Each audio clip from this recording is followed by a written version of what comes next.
எப்பொழுதும் உள்ள உயிர் உள்ளவரை எங்கள் மீது தாக்குதல் ஏற்பட்டால் எங்களுடைய எலும்புகள் உடைக்கப்பட்டாலும் மதசார்பற்ற கொள்கையிலும் சமூக நீதி கொள்கையிலும் நாங்கள் எப்பொழுதும் உறுதியாக இருப்போம் என்பதை நான் வாய்க்கூசாம போய் பேசாம பாருங்க. இந்த ஒட்டக பையன் அம்மாவாசை ஆதவர்ஜனா அவர்கள் அதாவது சமூக நீதி பத்தி பேசுறதுக்கு உங்களுக்கு என்ன திராணி இருக்கு? ஃபர்ஸ்ட் ஆஃப் ஆல் சமூக நீதினா என்னன்னு தெரியுமா? ஃபர்ஸ்ட் கவின் ஆணவ படுகொலைக்கு எதிரா உன் கட்சியோட நிலைப்பாடு என்ன?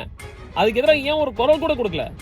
ஏன் வாயை திறந்து பேசல? தமிழக வெற்றி கழகத்தின் தலைவர் ஒரு ட்வீட் கூட போடலையே. அப்போ அது கூட போடுறதுக்கு துப்பு இல்லையா? நீங்க சமூக நீதி பத்தி பேசுறீங்க. சரி, ஓகே, பிறப்பால் அனைவரும் சமம், பிறப்பால் அனைவரும் சமம்ன்ற அடிப்படை மட்டும் நீங்க சொல்றீங்களே, அவருக்கு எதிராக நீங்க பேசியிருக்கலாம்ல. கட்சியின் கொள்கை தலைவர் பெரியார் அவர்களை பத்தி இழிவுபடுத்துற மாதிரி நாம் தமிழர் கட்சி ஒருங்கிணைப்பாளர் சீமான் அவர்கள் பேசுறப்போ உங்க கட்சியோட நிலைப்பாடு என்ன தெரியுமா? வாயை பொத்திக்கிட்டு தானே இருந்தீங்க. அப்போ ஏன் அதுக்கு எதிராக குரல் கொடுக்கல? பெரியார் அவர்களை களங்கம் ஏற்படுத்துறப்போ ஒரு குரல் கொடுக்கணும்ன்ற ஒரு திராணி கூட இல்லாத ஒரு கட்சி உங்க கட்சி. பெரியார் அவர்களுக்கு செருப்பு மாலை போடுறப்போ மதவெறி மதவாத பிடிச்சவனுங்க வாயை மூடிட்டு இருந்தீங்க. பெரியார் அவர்கள் மேல வந்து சாயம் பூசுறப்போ வாயை மூடிட்டு இருந்தீங்க.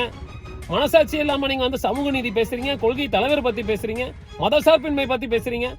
மதசார்பின்மை பேசுறதுக்கெல்லாம் உனக்கு எல்லாம் என்னைய தகுதி இருக்கு? ஃபர்ஸ்ட் ஆஃப் ஆல் திருப்பரங்குன்ற இஷ்யூல இப்ப வரைக்கும் நீ வாயை திறந்து பேசவே கிடையாது. இஸ்லாமியர் சமுதாயத்தை சேர்ந்தவங்களா நீ திருப்பரங்குன்றல மாஸ்க்ல இருந்து 10 அடி தள்ளி இருக்கக்கூடிய ஒரு இடத்துல தான் விளக்கை ஏத்துவேன்னு சொல்லிட்டு பிடிவாதமா இருந்தப்போ உன் கட்சியோட நிலைப்பாடு என்ன? அன்னைக்கு நாங்க எதிர்த்து நின்றோம். நீதிபதி அவர்கள் தீர்ப்பு கொடுத்த பின்பும் கூட போலீஸை விட்டு நாங்க வந்து எதிர்த்து நின்றோம். என்னன்னு எதிர்த்து நின்றோம்? Sorry sir, we are not allowing, we will face the consequences சொல்ற தைரிய திராணி உள்ள கட்சியா என் கட்சி.